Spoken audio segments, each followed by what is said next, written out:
あれをたまに夜中とかで開くとうわーってなるんですよ。最近私がと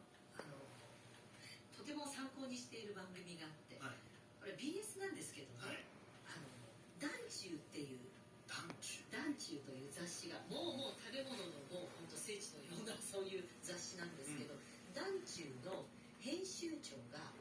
普通に美味しいお店に取材交渉をして普通に美味しい中華料理であったりとか普通に美味しいこの間のオムライスだったかな、普通にだから街の料理屋さんというそういう番組があるんですよ。今 BS 多いですもんね、そういうのね。多いです。団中の編集長がチャレンジしてるっていう普通のおっさんなんですけど、面白い。これ面白いです。